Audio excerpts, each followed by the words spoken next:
nuestra selección nacional, porque mañana se presenta allí en Guayaquil, no en Quito, donde habitualmente la altura suele ser una condicionante que es usufructuada por el seleccionado ecuatoriano. Pero vamos a establecer comunicación con Andrés Carpio, periodista ecuatoriano. Ecuador va a jugar su cuarto mundial, la fase final de este Mundial Qatar 2022, y todos han sido en este siglo. Algo ha pasado en el fútbol ecuatoriano desde aquel Bolillo Gómez del 99 para acá, y un trabajo de base verdaderamente interesante que se traduce en estos resultados. Andrés Carpio, ¿qué tal? ¿Cómo te va?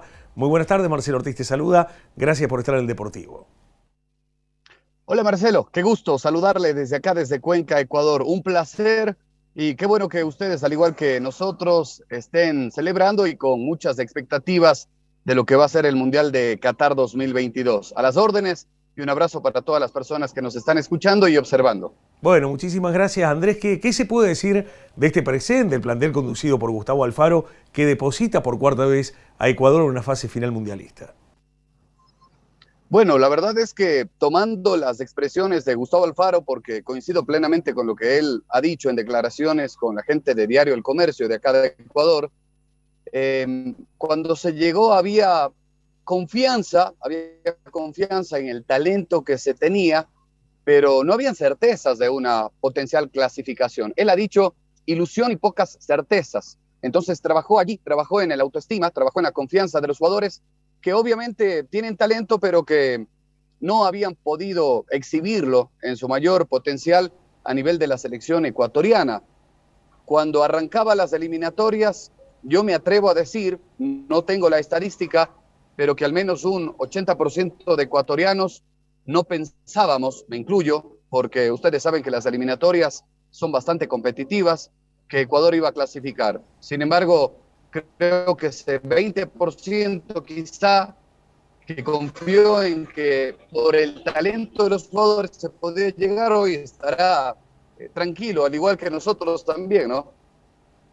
Bueno, un Ecuador que uno está acostumbrado cada vez que iba con selecciones o bien con los clubes, de jugar en Quito, de jugar en la capital, y ahora se juega en Guayaquil. Es decir, ni siquiera esa coyuntura de la altura esta vez es usufructuada por Ecuador, porque clasificó con antelación y hay otras herramientas futbolísticas verdaderamente importantes del equipo que conduce Alfaro.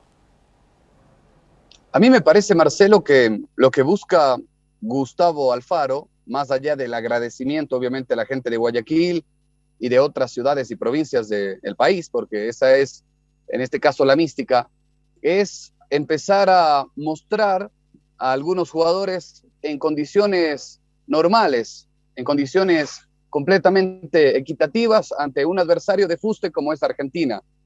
Para mí este es el puntapié inicial ya de la preparación al Mundial. Si bien es cierto, al menos de lo que conocemos, Argentina no viene con los jugadores estelares a este partido, va a realizar algunas variantes, pero en cambio Ecuador sí va a jugar con los jugadores que están más óptimos teóricamente para este partido. De hecho, recupera a jugadores que son muy interesantes como Gonzalo Plata en el medio sector, él va a ser titular. Alan Franco también, el jugador del Charlotte de la Major League Soccer, y Moisés Caicedo, que es el elemento quizá base de esta selección ecuatoriana de Gustavo Alfaro en el proceso de eliminatorias. Ellos no pudieron estar ante Paraguay el jueves anterior por acumulación de amonestaciones, hoy en cambio están disponibles y de lo que manejamos como información van a ser abridores mañana ante Argentina. Bueno, decías y nombrabas muchos jugadores que están militando en el exterior, por fuera de Ecuador. ¿Ha sido uno de los motivos gravitantes también de este crecimiento exponencial de Ecuador el roce que han tenido sus futbolistas fuera del ámbito ecuatoriano? En parte sí, Marcelo, porque obviamente jugadores como Alan Franco estuvo en el Atlético Mineiro, aunque ahí hay una particularidad, hay de esos casos bastante raros porque no tenía mucha regularidad en su club. Sin embargo, el roce con elementos de mayor trascendencia, de mayor jerarquía, me dio la sensación a mí que contribuyó para que en la selección ecuatoriana no notasen mucho esa falta de regularidad y más bien sean aportes para el equipo de Gustavo Alfaro. Fíjense ustedes que Moisés Caicedo, para mí uno de los baluartes de esta selección, fue contratado por el Brighton de la Premier League y no ha podido jugar ni un solo partido completo. Ha estado en el banco de suplentes muchas de las veces no jugó y más bien ha actuado en el equipo de reservas. Allí sí como titular, poniendo pases gol, jugando 90 minutos, teniendo bastante regularidad, pero sabemos que no es lo mismo jugar en la Premier League que en el equipo de reservas. Sin embargo, creo que hay otro aditivo también muy importante en la selección ecuatoriana y es el trabajo que viene haciendo un equipo que para nosotros es modelo aquí en nuestro país y que me parece está alcanzando una connotación dentro del continente, como es Independiente del Valle, que tiene la base de jugadores de esta selección ecuatoriana que hoy se alista para medir su potencial en el Mundial de Qatar. Creo que a estos dos factores, sobre todo, le atribuyo yo personalmente la clasificación y obviamente a Gustavo Alfaro, que ha sabido combinar mucho la experiencia de algunos jugadores, de algunos deportistas y la juventud, el hambre de gloria de estos elementos que acaba de nombrar usted y que obviamente los habíamos referenciado nosotros. Andrés, hubo un cambio también de paradigma, de polaridad. Uno recuerda Ecuador hasta la década del 90, por allí, con muchos jugadores que incorporaba, es decir, que venían del exterior hacia Ecuador, grandes equipos de Barcelona, del Emelec, y que en los últimos años han tenido mucha base, pero al revés, local, verdaderamente importante, la de Liga, la Independiente del Valle, que ha tenido grandísimas campañas. Sí, a ver, en el caso de Ecuador, a ver, hay un tema, por ejemplo, hasta hace poco lo convocaron a la selección ecuatoriana a Damián El Quito Díaz.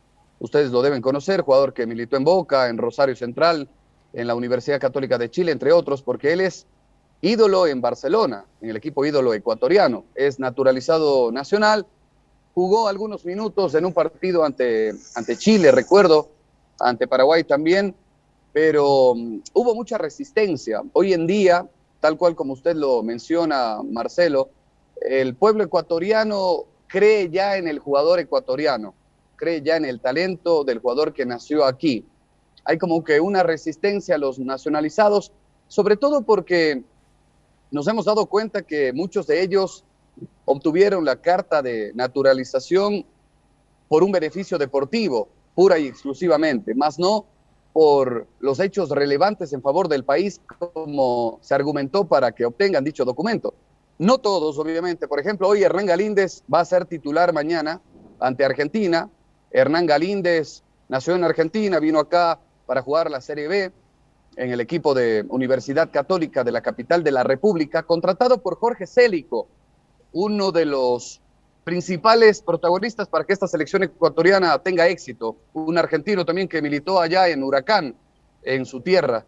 Entonces, en el caso de Hernán Galíndez, creo que es alguien que a la par de sus buenas condiciones, de sus buenas actuaciones, ha demostrado tener cariño hacia el país.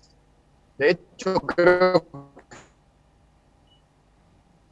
Bueno, ya vamos a tratar de recuperar la comunicación con Andrés Carpio, bueno, dando un pantallazo, ¿no?, de lo que va a ser mañana, ni más ni menos que el compromiso de Ecuador-Argentina. Estamos nuevamente en condiciones de restablecer contacto. Andrés, somos de la ciudad de Roberto Luis Osti y de Matías Oyola, en la ciudad de Río Cuarto. ¿Cuál es el presente de Matías? Bueno, Matías Oyola está en Guayaquil City. En Guayaquil City, un equipo que ascendió a la serie de privilegio del fútbol ecuatoriano hace 7 años con el nombre de River Plate Ecuador. Luego cambió, obviamente, su denominación, ahora se llama Guayaquil City.